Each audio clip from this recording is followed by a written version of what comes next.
लेकिन आज फिक्र की शुरुआत उस खबर से जो करोड़ों लोगों के आस्था से जुड़ी हुई है, जिस पर पिछले 15 दिन से देश भर में डिबेट चल रही है। कई सवाल हैं क्योंकि कई राज हैं जिनके जवाब ढूंढे जा रहे हैं। राम मंदिर चढ़ावा चोरी की फिक्र की फाइल में आज दो बड़े अपडेट्स हैं। पहला अपडेट है एसआईटी रिपोर्ट जो आज सरकार को सौंप दी गई। आधिकारिक तौर पर तो नहीं, लेकिन सूत्रों से यह पता चला है कि राम मंदिर में बड़ा खेल चल रहा है। और दूसरा अपडेट है चढ़ावा चोरी में 200 किलो चांदी वाले रहस्य पर। तो पहले इसी रहस्य पर्दा उठाते हैं।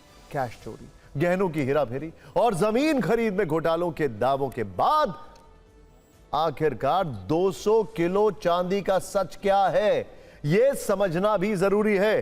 टीवी 9 भारतवर्ष से बातचीत में विश्व सिंधी सेवा संगम के अध्यक्ष राजू मानवानी ने दावा किया है कि 200 किलो चांदी की ईंटों की रसीद नहीं दी गई है। यह चांदी चढ़ावे में दी गई थी, जिसकी तस्वीरें भी रिलीज की गई। इल्जाम है कि राम मंदिर में दान में दी गई 200 किलो चांदी का हिसाब किताब नहीं है। उन्होंने दावा किया है कि 1.5 करोड़ की 200 किलो की चांदी दी गई थी। यह दान चंपत राय के जरिए दिया गया था। आप भी उनके आरोप सुनिए। वो सारी 200 किलो की चांदी की ईंटें हम लोगों ने 5-10 बॉक्सों में भर करके और वहां पे राम मंदिर के परिसर में ही श्री चंपत राय जी को हैंडओवर की। दान देने के बाद कभी भी कोई आदमी जाता नहीं कि मैंने बॉक्स में क्या डाला और कहां गया वो, लेकिन ये राम मंदिर में यूज होना था। तो राम मंदिर के नाम पे, जो कि 500 साल के बाद रामलला का मंदिर बन रहा था, तो हम लोगों ने तो उस श्रद्धा से दिया, लेकिन और हमने कभी पूछा भी नहीं।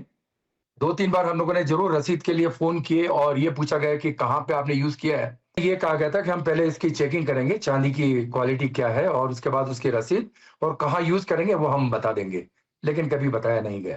तो इसीलिए हमें ये जानना है कि क्या वो 200 किलो चांदी मंदिर में कहीं लगी है कि नहीं लगी है, और क्या उसकी रसीद अब भी हमें मिल सकती है। लेकिन हमारे पास पूरी रसीदें हैं, पूरी 200 जहां से हमने ली, जहां भेजी, किसके सामने दी, उसके वीडियो, उसके फोटोग्राफ्स, वो सब कुछ हमारे पास है अभी तक। अगर एसआईटी चाहेंगे तो हम उन्हें देना चाहेंगे। चांदी घोटाले की इस खबर को समाजवादी पार्टी के अध्यक्ष अखिलेश यादव ने अपने सोशल मीडिया हैंडल पर पोस्ट किया। उन्होंने लिखा कि एक परत और खुली। अगर बीजेपी वालों और उनके संगी साथियों के महापाप की परतें यूं ही खुलती रहीं तो जांच की जगह ढांक का काम और भी तेजी से शुरू हो जाएगा। और अब चढ़ावा चोरी के दूसरे हिस्से यानी एसआईटी रिपोर्ट की बात, जिसमें कई राज और घोटाले का पूरा लेखा जोखा दर्ज है। सुधार की सिफारिश है, आगे का एक्शन प्लान है। 6 दिन की जांच में स्पेशल टीम ने क्या क्या पता किया, इस जांच रिपोर्ट का मतलब क्या है, हम इसे भी डिकोड करेंगे। लेकिन पहले इस रिपोर्ट की वो बड़ी बात है जो देश भर में डिबेट का विषय है। श्रद्धालुओं के मन में कई सवाल हैं। इन्हीं सवालों के जवाब पीले रंग के इस लिफाफे में मौजूद कुछ पन्नों में लिखे गए हैं। चढ़ावा चोरी पर बनी एसआईटी ने आज अपनी प्रारंभिक जांच रिपोर्ट यूपी के अपर गृह सचिव संजय प्रसाद को सौंप दी है। आपको बता दें कि अपर गृह सचिव संजय प्रसाद राम मंदिर ट्रस्ट में यूपी सरकार के प्रतिनिधि भी हैं। खैर, रिपोर्ट भले ही गोपनीय है, लेकिन हमने अपने सूत्रों से आपके लिए कई जानकारियां जुटाई हैं। सूत्रों के मुताबिक एसआईटी ने दान राशि की गिनती प्रक्रिया और निगरानी व्यवस्था पर गंभीर सवाल उठाए। गणना कर्मियों के चयन और ट्रस्ट पदाधिकारियों से उनके संबंधों की जांच की गई। इस मामले में अब तक किसी को क्लीन चिट नहीं मिली। सूत्र बताते हैं कि कुछ कर्मचारियों के खिलाफ मुकदमा दर्ज करने की सिफारिश है। मंदिर की आंतरिक व्यवस्था के लिए जिम्मेदार ट्रस्ट के सदस्यों की भूमिका पर सवाल है। अब इस रिपोर्ट के आधार पर आगे की कार्रवाई तय होगी।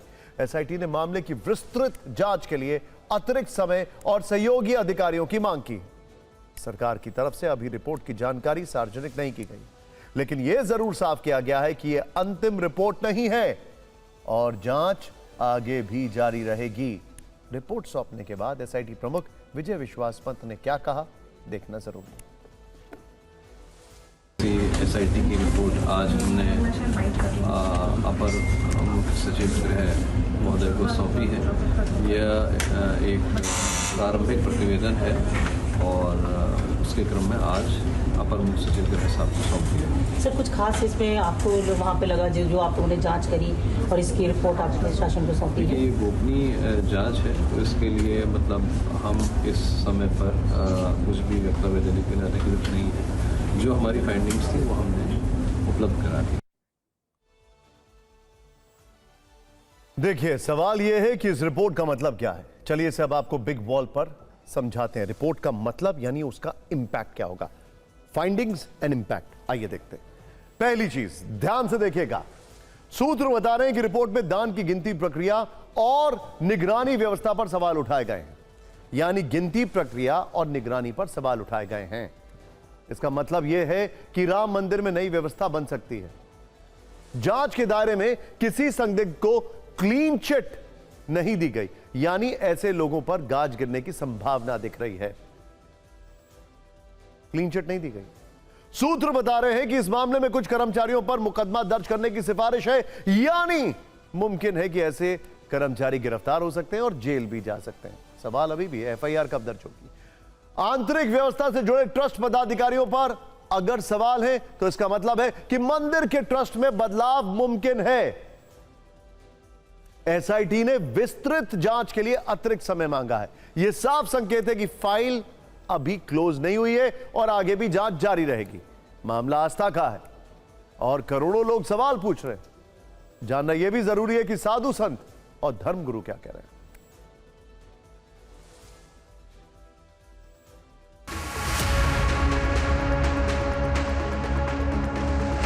हम सब संत बहुत आहत हैं, बहुत दुखी हैं, बहुत परेशान हैं।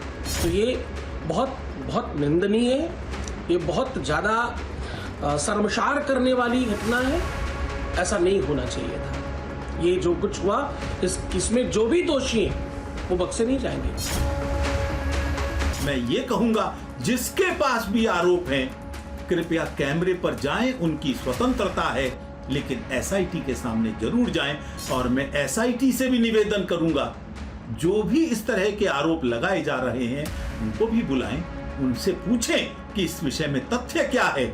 जो सत्य पाता है दोषी व्यक्ति दंडित होना चाहिए। यूपी सरकार ने राम मंदिर ट्रस्ट के वित्तीय प्रबंधन और दान राशि में हेरा फेरी के आरोपों की जांच के लिए 13 जून को 3 सदस्यीय एसआईटी बनाई थी।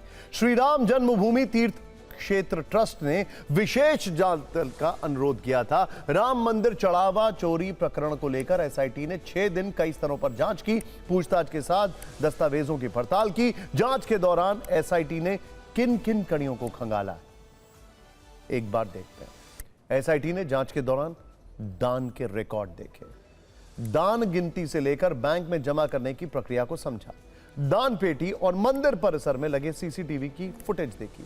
100 से ज्यादा लोगों से पूछताछ की गई, जिनमें ट्रस्ट के सदस्य और बैंक कर्मचारी शामिल हैं। गणना कर्मियों के चयन और ट्रस्ट पदाधिकारियों से उनके संबंधों की जांच की गई। साथ ही मंदिर के अंदर की निगरानी व्यवस्था को देखा गया। चढ़ावा चोरी का मामला पहली बार 7 जून को सामने आया, जब समाजवादी पार्टी के अध्यक्ष अखिलेश यादव ने कुछ तथ्यों का हवाला देते हुए दान में गबन का इल्जाम लगाया। अब जब प्रारंभिक रिपोर्ट आ चुकी है तो इस पर राजनीतिक सरगर्मियां और ज्यादा तेज हैं।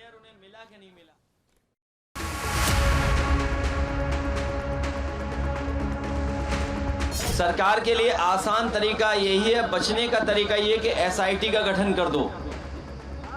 एसआईटी का गठन इसलिए कर रहे हैं कि जिससे बचा जा सके। सीसीटीवी ने इनकी पूरी पोल खोल दी।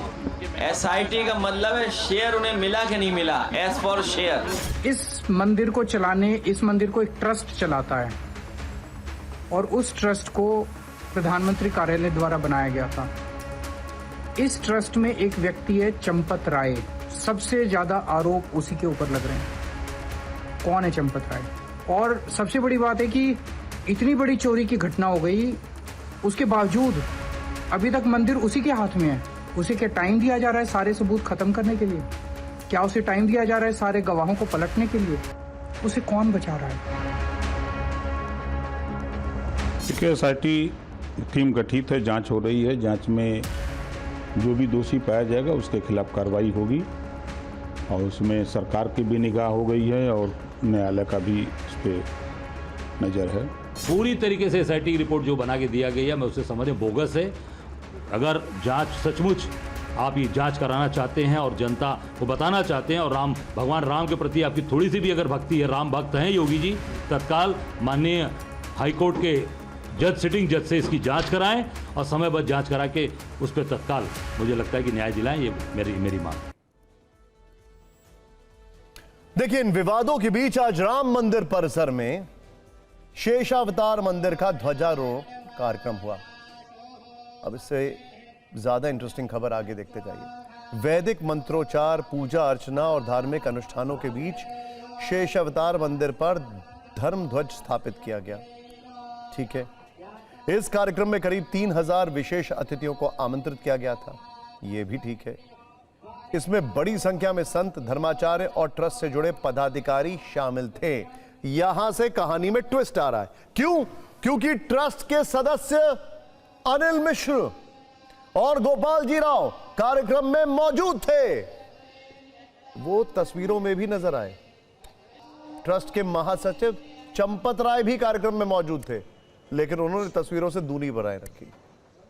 इन तीनों से चढ़ावा चोरी मामले में एसआईटी ने पूछताछ भी की थी। ट्रस्ट की निगरानी में ही यह कार्यक्रम आयोजित किया गया। उत्तर प्रदेश की राजधानी लखनऊ का रुख करते हैं, जहां कल हुए अग्निकांड की वजह से पूरा भ्रष्ट सिस्टम सवालों के घेरे में है। उसकी पोल खोलना बहुत जरूरी है। लेकिन पहले 15 पीड़ित परिवारों का दर्द सुनिए, जिन्होंने अपने बच्चे उस लाक्षागृह में खो दिए, जिनके सपने लापरवाही की उस आग में जलकर राख हो गए।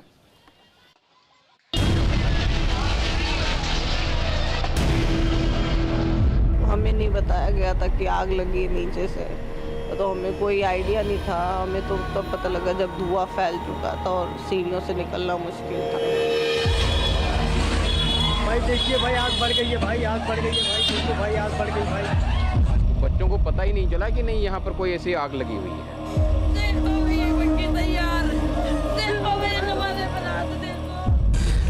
सपने को जाने दूर से, कोई उत्तराखंड से, कोई पंजाब से, कोई तमिलनाडु से, हर बच्चा दूर से आया था भैया।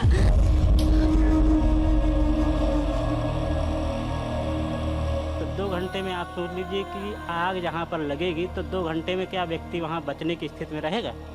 नहीं रहेगा। तो 4 दिन से हाय होगी, उसके बाद सब मामला रफा दफा हो जाएगा। लड़का ऐसा था कि जो ऊपर से कूदा, लेकिन तो वो सही से नहीं है। वहाँ जो सामने ग्रिल लगी हुई है, ग्रिल पर गिर गया और ग्रिल उसके पेट में ही पूरा वो धंस गया, उसकी पसली उसकी टूट गई।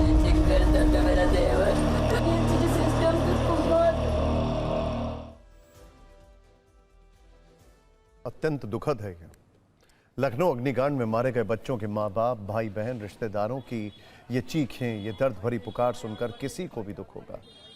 लेकिन इस सरकारी व्यवस्था का क्या, उस हत्यारे सिस्टम का क्या, जिसकी लापरवाही से कई परिवारों को ऐसा दर्द मिला है जो उनके दिल और दिमाग से कभी नहीं मिटेगा।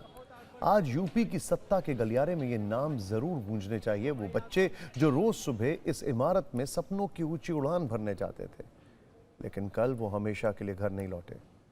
लखनऊ में आदित्य का परिवार उसे याद करके रो रहा है।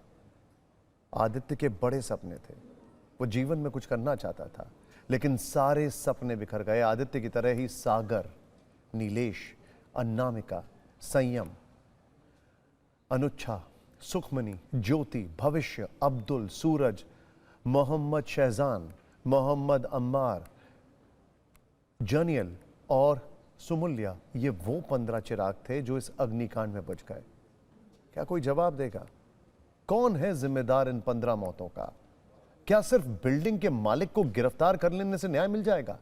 क्या सिर्फ 4 अधिकारियों को सस्पेंड करने देने से पीड़ित परिवारों का जख्म भर जाएगा? कल से लेकर आज तक क्या क्या एक्शन हुआ, यह देखना जरूरी है। सबसे पहले एसआईटी की बात। आज सुबह 2 सदस्यीय एसआईटी टीम घटनास्थल पर पहुंची। बिल्डिंग का तसल्ली से मुआयना किया गया। एसआईटी टीम इसके बाद केजीएमयू भी गई, घायलों से मिलकर बात की। एसआईटी टीम को 7 दिन के अंदर अपनी रिपोर्ट सौंपनी है। वहीं पुलिस ने मकान मालिक वीरेंद्र प्रसाद शुक्ला समेत 4 अभियुक्तों को गिरफ्तार किया है। इनमें पेट शॉप के मालिक रामकृष्ण उपाध्याय, एनिमेशन सेंटर का मालिक तुषांक जायसवाल और आईटी कंपनी के संचालक सुरेश साहू शामिल हैं। कुल 6 लोगों पर गैर इरादतन हत्या का मामला दर्ज किया गया है। मुख्यमंत्री योगी आदित्यनाथ के निर्देश पर बिजली विभाग, अग्निशमन विभाग और लखनऊ विकास प्राधिकरण के 4 अधिकारी भी सस्पेंड किए गए। हादसे के जिम्मेदार लोगों से पूछताछ जारी है। सीएम ने आज एक हाई लेवल मीटिंग की। अलीगंज अग्निकांड को लेकर बुलाई गई बैठक में फायर, एलडीए, पुलिस और विभाग के अधिकारी शामिल हुए। इसमें उन्होंने अब तक हुई कार्रवाई की डिटेल मांगी। यह भी निर्देश दिए कि इस घटना में अप्रत्यक्ष तौर पर शामिल अधिकारियों की जिम्मेदारी तय होगी। सीएम की बैठक के बाद लखनऊ विकास प्राधिकरण बिल्डिंग मालिक को नोटिस जारी करने की तैयारी में है। बिल्डिंग पर जल्दी बुलडोजर कार्रवाई भी हो सकती है। लेकिन क्या बुलडोजर कार्रवाई काफी है? सरकारी सिस्टम में भ्रष्टाचार की जो दीमक लगी है उसे कब खत्म किया जाएगा? और जो लोग सरकारी सिस्टम में इस लापरवाही के लिए जिम्मेदार हैं, क्या उन पर भी बुलडोजर चलेगा?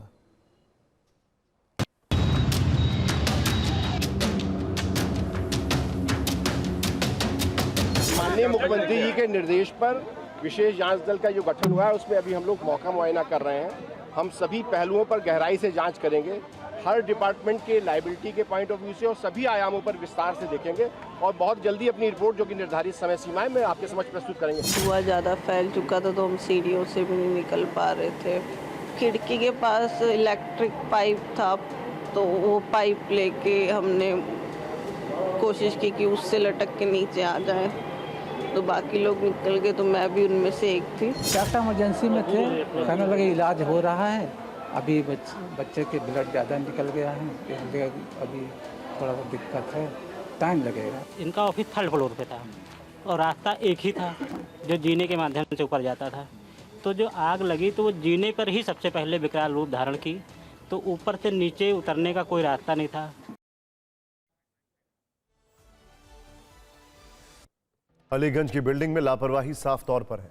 इसके जिम्मेदार सिर्फ बिल्डिंग के मालिक नहीं है, बल्कि पूरा का पूरा सिस्टम होता है जो घूसखोरी का चढ़ावा लेकर लापरवाही के ऐसे खेल को आंख बंद करके होने देता है। इसमें बिजली विभाग की पोल खोल नंबर 1 पर है। जांच में चौंकाने वाली जानकारियां सामने आ रही हैं। ध्यान से देखिए एक एक फैक्ट। जिस इमारत में आग लगी उसमें सिर्फ 20 किलोवाट का ही कनेक्शन था। वायरिंग सिर्फ 10 किलोवाट लोड के लिए की गई थी, लेकिन 34 किलोवाट बिजली की खपत हो रही थी। बिजली की डिमांड लगातार बढ़ने से लोड बढ़ता चला गया और इतना बड़ा हादसा हो गया। बिजली विभाग ने मामले में खुलेआम अनदेखी की। बिल्डिंग में सबसे नीचे बेसमेंट था जिसमें गोदाम था, वहां ताला लगा था। ग्राउंड फ्लोर पर पेट शॉप, क्लिनिक और शोरूम था। 1st और 2nd फ्लोर पर हेक्सर स्टूडियो, कोचिंग सेंटर चलाया जा रहा था। ऊपर जाने के लिए केवल सीढ़ियां हैं। बिल्डिंग में कोई लिफ्ट नहीं है। पूरी बिल्डिंग में कोई वेंटिलेशन सिस्टम नहीं बनाया गया। छत को जाने वाले डोर को लॉक किया हुआ था। मुख्य प्रवेश पर ही एसी के तमाम आउटर यूनिट्स और 2 बड़े एग्जॉस्ट फैन लगे हुए थे। इलेक्ट्रिकल पैनल भी इसी जगह पर था, यानी कि ग्राउंड फ्लोर पर जहां से सीढ़ी की शुरुआत होती है, बिल्डिंग के पूरे फ्रंट को एल्यूमिनियम फ्रेमिंग के साथ फाइबर और ग्लास के पैनल से कवर किया गया था। दीवारों में पीवीसी पैनल और वॉलपेपर लगाए गए थे और ये सभी इंतजाम इस बिल्डिंग को आग लगने की स्थिति में अति ज्वलनशील बनाने के लिए पर्याप्त है। अलीगंज की जिस बिल्डिंग में आग लगी, भीतर की तस्वीरें हम आपको दिखाना चाहेंगे। ग्राउंड जीरो से आप देख सकते हैं कि यहाँ पर अंदर में ये सबसे पहले हम आपको एंट्री एग्जिट पॉइंट यहाँ पर दिखा रहे हैं। एंट्री एग्जिट पॉइंट पे कम से कम यहाँ पर 10 एसी के आउटर यूनिट लगे हुए हैं, जहाँ से सबसे पहले शॉर्ट सर्किट और आग की शुरुआत लाइट जली हुई है। उसके अलावा यहाँ पर जो बैटरी स्कूटर्स होते हैं वो यहाँ पर जले हुए आपको दिखाई देंगे। जो आउटर यूनिट एसी की होती है वो यहाँ पर नीचे गिरे हुए हैं और कितनी भयावह यह आग थी उसकी तस्वीरें हम आपको यहाँ पर दिखाने की कोशिश कर रहे हैं। 2 बजे के करीब की घटना है, जो मिडिल वाले फ्लोर पे स्पार्किंग से आग लग गई। पहले तो शुरुआती था, हल्का फुल्का था। कुछ बच्चे जो बीच के 3 फ्लोर वाले हैं वो सारे उतर गए। ऊपर में सीढ़ी नहीं है तो सारे फंस गए। जितने फंसे उसमें से 5 निकल पाए, बाकी सारे। अंदर बायोमेट्रिक लगा हुआ था, जहाँ बच्चे थे, सफाई वाली थी यहाँ पर, वो चिल्लाई लेकिन तो अंदर आवाज़ नहीं गई। जहाँ पर बच्चे थे तो बच्चों को पता ही नहीं चला कि नहीं यहाँ पर कोई ऐसी आग लगी हुई है, उनको नहीं पता चला। और अंदर बायोमेट्रिक था लगा हुआ था, तो बच्चे जब दहशत में भगे तो उनके दिमाग में नहीं है कि बायोमेट्रिक लगाना है कि नहीं लगाना है, तो कोई निकल नहीं पाए। दूसरी चीज़ शीशा लगा हुआ था, शीशा नीचे से भी लोग तोड़ने का प्रयास कर रहे थे, ईंटें फेंक कर, लेकिन शीशा टूट नहीं रहा था। सवाल यह है सबसे बड़ा कि इसके बाद कितनी बिल्डिंग्स को चेक किया जाएगा राजधानी में और पूरे प्रदेश में। कैसे पूरी चीजों को रीवैल्यूएट किया जाएगा? क्या फिर से सारी बिल्डिंग्स का ऑडिट होगा? कहानी यहीं तक रुक जाएगी? अब देखिए सिस्टम कैसे गहरी नींद सोता रहा और देखते ही देखते मौत की बिल्डिंग खड़ी हो गई, जिसे अब 15 मौतों के बाद बुलडोजर से गिराने की बात की जा रही है। देखिए हमारे पास जानकारी है कि जनवरी 2013 में वीरेंद्र और सुरेंद्र शुक्ला ने यह प्रॉपर्टी खरीदी। अगस्त 2014 में आवासीय उपयोग के लिए नक्शा पास हुआ, लेकिन उसी साल आवासीय नक्शे को कमर्शियल बना दिया गया, यानी नक्शा बदलने का खेल। फिर जांच में निर्माण अवैध पाया गया। मैं रिपीट कर रहा हूं लाइन, जांच में निर्माण अवैध पाया गया। एलडीए ने केस दर्ज किया। मई 2016 में बिल्डिंग को गिराए जाने का आदेश दिया गया। जुलाई 2016 में 2 महीने के अंदर आदेश को फिर वापस क्यों लिया गया, यह समझ से परे है। हालांकि अब घटना के बाद उस समय के अफसरों, इंजीनियर्स की लिस्ट तैयार की जा रही है। लिस्ट में 16 नाम शामिल बताए जा रहे हैं जिन पर कार्रवाई हो सकती है। सोचिए इस भ्रष्ट सिस्टम के कारण बिल्डिंग के मालिक को यह अवैध इमारत खड़ी करने की खुली छूट मिली और फिर उसने फायदे के लिए सारे नियम कायदे को ताक पर रख दिया। पहले तो बिल्डिंग ही अवैध, उसके बाद सिस्टम अंदर बिल्डिंग में ऐसा कि वो एक तरीके से कहा जाए गैस चैम्बर बन गया। बेसमेंट की बात करते हैं। बेसमेंट में सिर्फ 40% निर्माण की मंजूरी थी, लेकिन 90% से ज्यादा हिस्से पर निर्माण किया गया। बेसमेंट में निर्माण के लिए विभागीय एनओसी जरूरी था, लेकिन रिकॉर्ड में कोई एनओसी नहीं है। नक्शे की बात हम बता चुके हैं, लेकिन परमिशन सिर्फ सिंगल हाउसिंग यूनिट की मिली थी। वहां बहुमंजिला कॉम्प्लेक्स खड़ा कर दिया गया। कवरेज एरिया के लिए परमिशन यह थी कि चारों ओर खुली जगह जरूरी है, लेकिन हर हिस्से में निर्माण किया गया। बिल्डिंग की ऊंचाई सिर्फ 15 मीटर तय हुई थी, लेकिन 19 मीटर से ज्यादा 3 मंजिला ऊंची बिल्डिंग बना दी गई। और बिजली कनेक्शन के बारे में हम बता चुके हैं। 20 किलोवाट की परमिशन थी, लेकिन 34 किलोवाट की खपत हो रही थी। अब सवाल यह भी है कि क्या यह लापरवाही लखनऊ में सिर्फ एक बिल्डिंग की बात है? हमारी ग्राउंड रिपोर्ट में पता चला है कि अलीगंज में ही ऐसी कई इमारतें हैं जहां आग लग जाए तो बचने की कोई उम्मीद नहीं। ये सभी इमारतें किसी दिन बड़ी अनहोनी का कारण बन सकती हैं।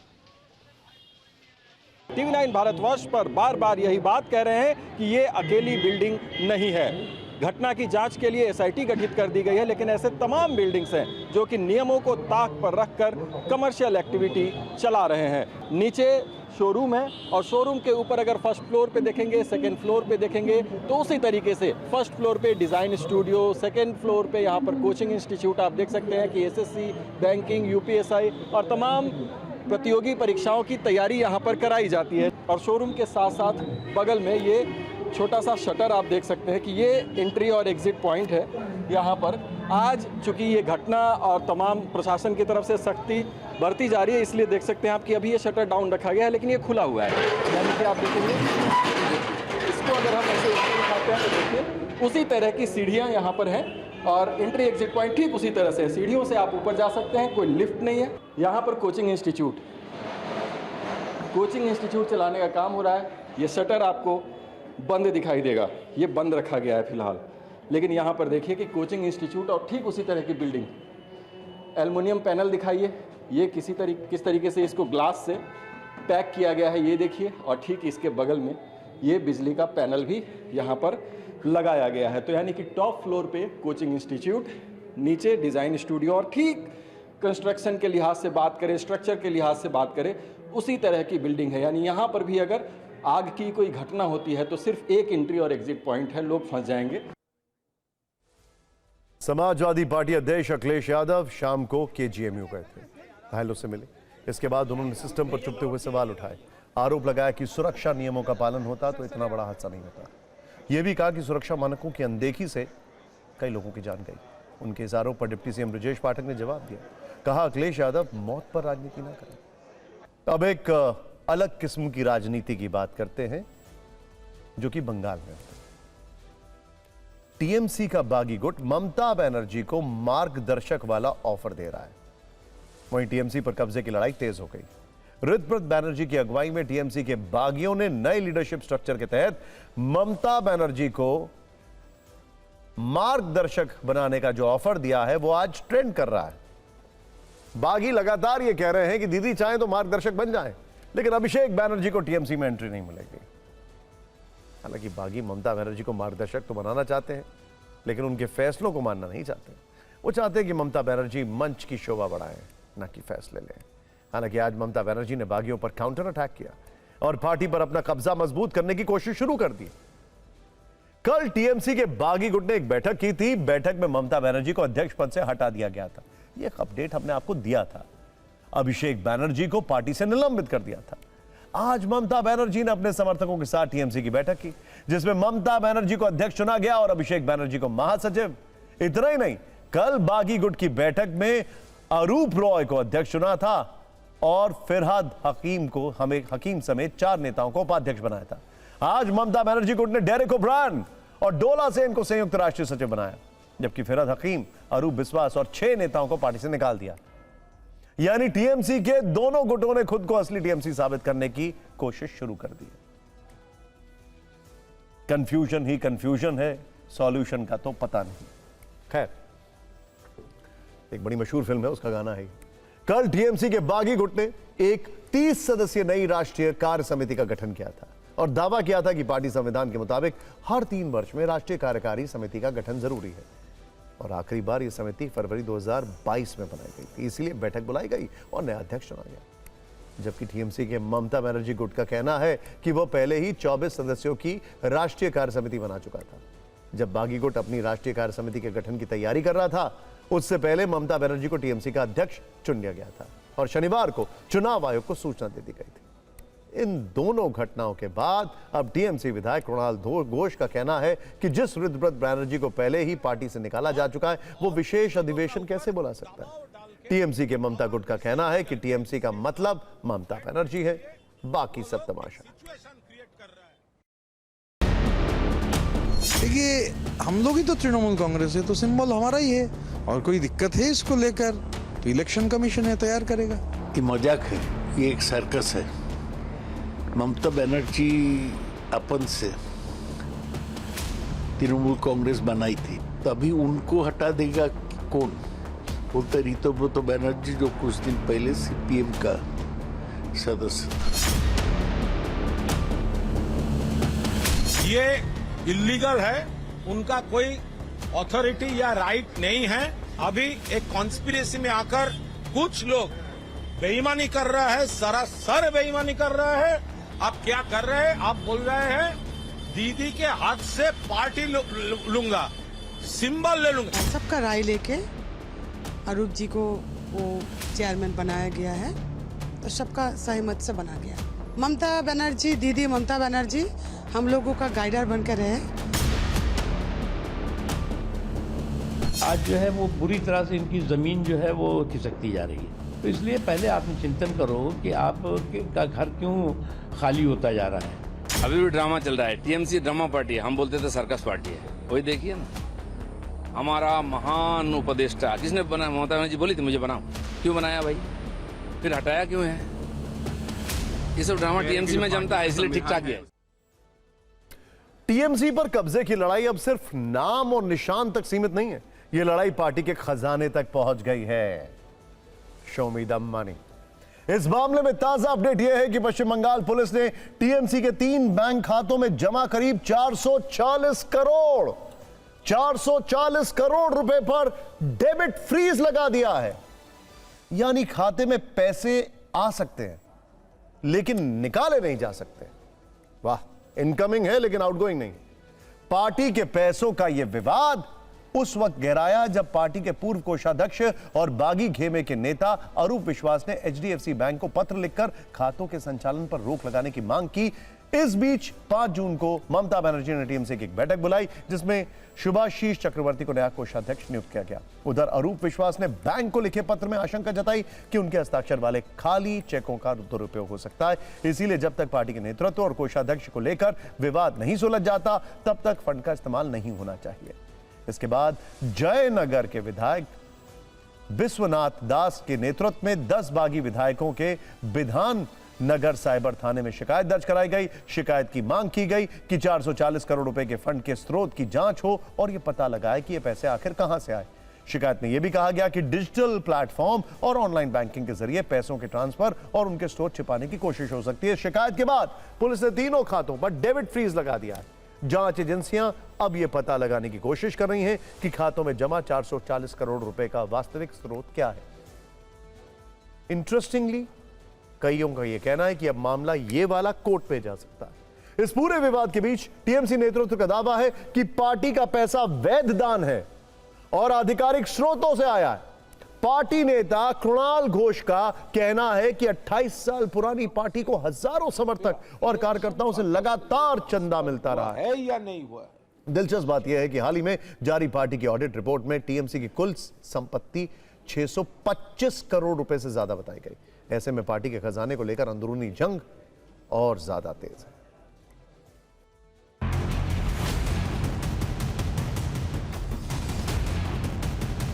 पुलिस इंक्वायरी कर रही है और ये केंद्र सरकार का विषय नहीं है, ये विषय है इलेक्शन कमीशन का। ये मैं जितना समझ पा रहा हूँ, ये बाद में इलेक्शन कमीशन और उसके बाद कोर्ट तक जाएगा। Court will decide. मुझे लग रहा है ऐसे होने वाला है, बाकी तो समय बताएगा। क्वेश्चन है कि ये अकाउंट अगर बुरा है, ये अकाउंट से इलेक्शन के पहले 1.5-2 महीना पहले वो रीतो और जो लोग कॉम्प्लेन किए हुए हैं, तो उसका अकाउंट में इस अकाउंट से रुपया इलेक्शन पर्पस के लिए ट्रांसफर हुआ है या नहीं हुआ है।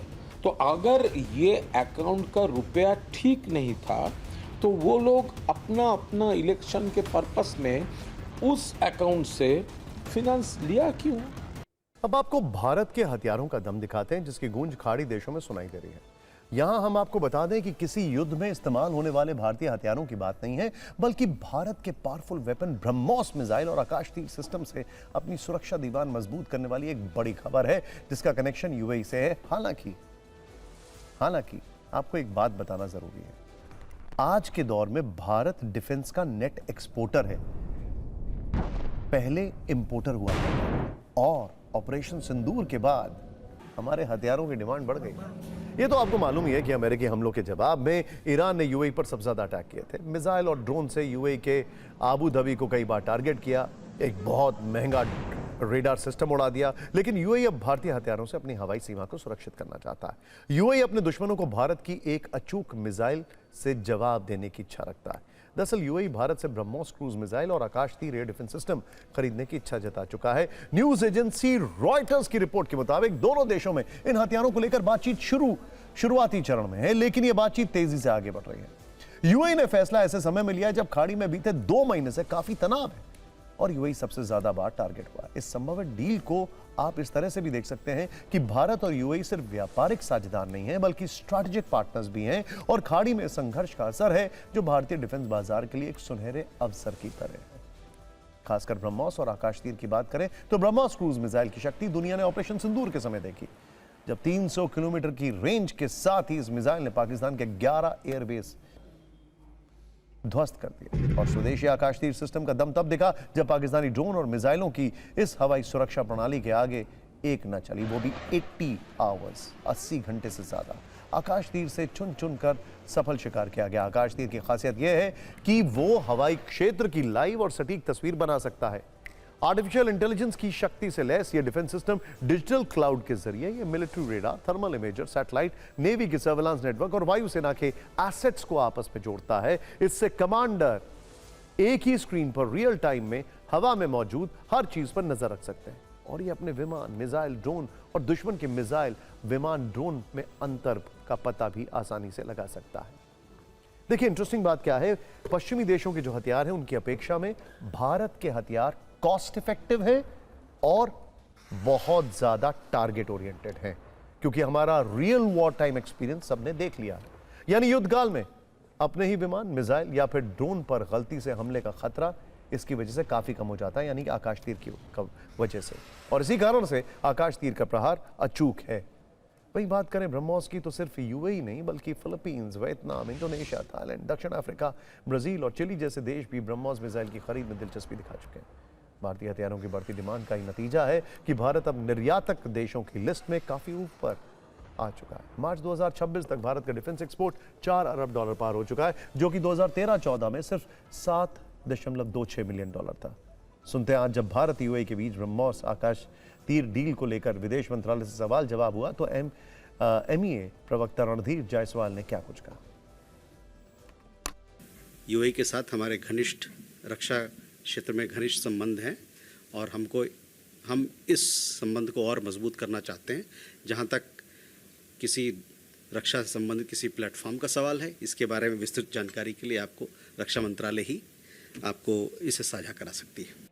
और अगली खबर उत्तर कोरिया के शासक किम जोंग उन के विध्वंसक ऐलान से जुड़ी है। उनको ऐसा लग रहा था वो काफी मिस आउट कर रहे हैं, आगे सुर्खियों में।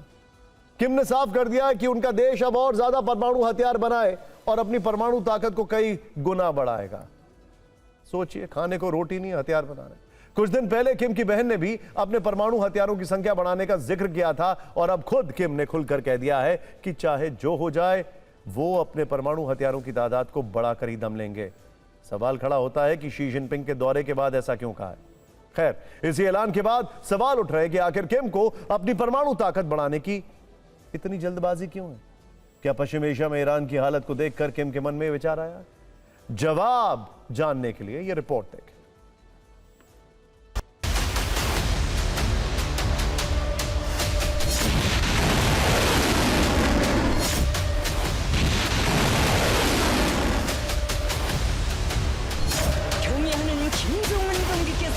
उत्तर कोरिया के शासक किम किसी की नहीं सुनते, खुद ही प्लान बनाते हैं और खुद ही उस प्लान को एग्जीक्यूट करने की कसम खाते हैं। इस बार किम ने एक परमाणु कसम खाई है, ऐसी कसम जिसे सुनकर पूरी दुनिया चिंतित है। दरअसल उत्तर कोरिया की सरकारी न्यूज एजेंसी KCNA के मुताबिक अपनी पार्टी की अहम बैठक में किम ने कहा कि दुनिया में इस वक्त चौंकाने वाली घटनाएं हो रही हैं। महाशक्तियों का लालच दुनिया को टकराव की तरफ धकेल रहा है। मौजूदा दौर में परमाणु शक्ति से संपन्न होना ही एकमात्र रास्ता है और उत्तर कोरिया अपने परमाणु हथियारों की ताकत को लगातार बढ़ाएगा। किम की बातों के पीछे वो डर है जिसका सामना अभी ईरान कर रहा है। किम ने बहुत करीब से देखा कि कैसे अमेरिका ने ईरान के परमाणु कार्यक्रम को लेकर उस पर दबाव बनाया, कैसे ईरान के परमाणु ठिकानों पर हमला किया गया और किस तरीके से पश्चिम एशिया में शक्ति संतुलन बदलने की कोशिश हुई।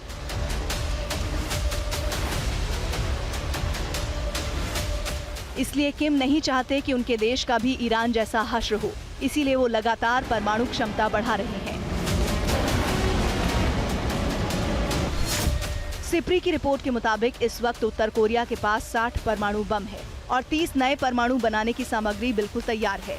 इतना ही नहीं, उत्तर कोरिया हर साल 20 परमाणु बम बनाने की क्षमता रखता है। किम को ये भी पता है कि सिर्फ परमाणु बम का होना ही काफी नहीं होता, जरूरी होता है उस दुश्मन तक पहुंचाने का जरिया। और यही वो क्षेत्र है जहां उत्तर कोरिया ने पिछले कुछ वर्षों में सबसे ज्यादा प्रगति की है। उत्तर कोरिया ने ऐसी इंटरकॉन्टिनेंटल बैलिस्टिक मिसाइलें विकसित की हैं जिनकी पहुंच अमेरिका तक बताई जाती है। हवासोंग 17 और हवासोंग 18 जैसी मिसाइलों की अनुमानित रेंज करीब 15,000 किलोमीटर मानी जाती है। मतलब ये कि प्योंगयांग से छोड़ी गई मिसाइल वाशिंगटन DC और न्यूयॉर्क जैसे अमेरिकी शहरों तक पहुँच सकती है। इसके अलावा उत्तर कोरिया समुद्र में भी अपनी परमाणु शक्ति को बढ़ाने पर काम कर रहा है। पार्टी की बैठक में उन्होंने एक विशाल 10,000 टन के स्ट्रैटेजिक गाइडेड मिसाइल क्रूजर के निर्माण को तेज करने का आदेश दिया है। ये कोई सामान्य युद्धपोत नहीं बल्कि ऐसा विध्वंसक पोत है जिसमें कई क्रूज मिसाइलें तैनात की जा सकेंगी। आधुनिक एयर डिफेंस सिस्टम होंगे और सबसे महत्वपूर्ण बात, इसे परमाणु हथियार ले जाने और दागने में सक्षम बनाने की योजना है। तो कुल मिलाकर आसमान से लेकर समंदर तक किम ने अपनी परमाणु शक्ति का प्रसार तेज कर दिया है। और फिक्र में अब आगे बढ़ते हैं और बात करते हैं दुनिया के दो वॉर फ्रंट की। एक तरफ पश्चिम एशिया में बम और मिसाइलों की गूंज थम गई है तो दूसरी तरफ यूरोप में बैटल ग्राउंड में धमाकों की आवाज और तेज हो गई है। ईरान में शांति पर संकट के बादल छटते दिख रहे हैं लेकिन भरोसे का संकट अभी भी बरकरार है। संवाद के बाद विवाद ज्यादा है। ट्रंप ने दावा किया है कि ईरान ने अपने परमाणु ठिकानों की अंतर्राष्ट्रीय जांच के लिए तैयार हो चुका है वो, लेकिन ईरान ने इस दावे को खारिज कर दिया। कहा कि परमाणु मुद्दे पर कोई नई सहमति नहीं बनी है, यानी भले ही पीस डील पर डिजिटल सिग्नेचर हो गए हों, लेकिन जरा सी चिंगारी इस युद्ध को फिर से भड़का सकती है। वहीं पिछले 24 घंटों में यूक्रेन ने रूस पर भीषण काउंटर स्ट्राइक की है। कीव अब सिर्फ बचाव नहीं बल्कि रूस के काफी अंदर तक जवाबी वॉर की रणनीति पर आगे बढ़ रहा है।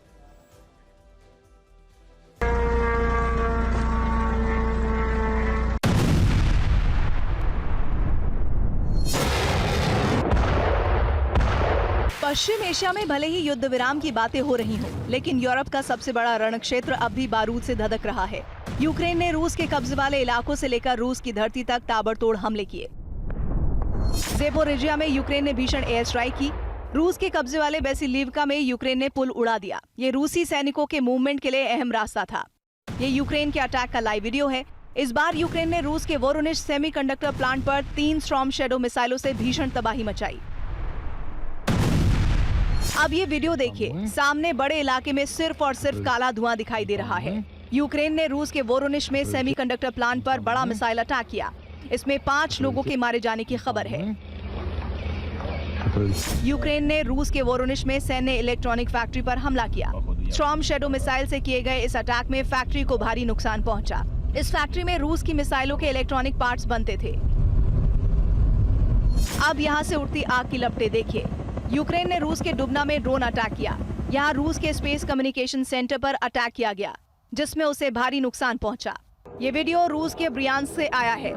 यहाँ यूक्रेन ने रूसी रेलवे इंफ्रास्ट्रक्चर को निशाना बनाया, जिसमें उसे भारी नुकसान की खबर है। यूक्रेन ने रूसी कब्जे वाले डोनेस्क पर भी बड़ा अटैक किया। यहाँ लॉजिस्टिक ठिकानों को निशाना बनाया गया। एक तरफ यूक्रेन के हमले जारी थे, तो वहीं यूएन में अमेरिकी मिशन ने बताया कि रूस को युद्ध रोक देना चाहिए, क्योंकि हर महीने उसके 40,000 सैनिक जान गंवा रहे हैं। लेकिन यूक्रेनी अटैक के बाद रूस भी कहां चुप बैठने वाला था। यूक्रेन के हमलों के बाद रूस ने भी उसे दहलाना शुरू किया। रूस ने पूर्वी यूक्रेन के एनोवका और दोप्रोपिलिया पर भीषण बमबारी की। यूक्रेन ने एनोवका पर फैब 500 एरियल बम से अटैक किया। इस अटैक में यूक्रेन का ड्रोन कमांड सेंटर तबाह हो गया। रूस ने यूक्रेन के एक मिलिट्री कमांड सेंटर पर हमला किया। रूस के इस विनाशक हमले में 50 यूक्रेनी सैनिकों के मारे जाने की खबर है। अब इस वीडियो को देखिए। रशियन ड्रोन को अपनी तरफ बढ़ता देख ये यूक्रेनी सैनिक तेजी से अपनी पोस्ट की तरफ भागा, लेकिन उसके पहुंचते ही तेज धमाका हो गया। इन यूक्रेनी सैनिकों की मौत के साथ ही यूक्रेनी कमांड पोस्ट तबाह हो गया। तस्वीरें धुंधली जरूर हैं, लेकिन धमाके की आग बहुत बड़ी है। रूस ने यूक्रेन के क्रास्नी लीमन पर बड़ा अटैक किया। रूस ने इस बार फैब 1500 बम बरसाए। हर घंटे यूक्रेन के अलग अलग जगहों पर धमाके हो रहे हैं। इस बार रूस ने यूक्रेन के वेयर हाउस पर बड़ा अटैक किया। इसमें यूक्रेन के कई हथियार नष्ट हो गए। एक तरफ रूस यूक्रेन पर बारूद बरसा रहा था, तो दूसरी तरफ रूस के राष्ट्रपति व्लादिमीर पुतिन ने पश्चिमी देशों पर बड़ा आरोप लगाते हुए कहा कि पहले वो युद्ध के लिए उकसाते हैं, फिर शांति पर हमें ज्ञान देते हैं। यानी साफ है, पश्चिम एशिया में छिड़े युद्ध में भले ही जल्द पीस डील हो गई हो, लेकिन जिस तरह रूस यूक्रेन में भीषण बारूदी वॉर छिड़ा है, उसे देखकर लग रहा है कि ये जल्द शांत नहीं होने वाला।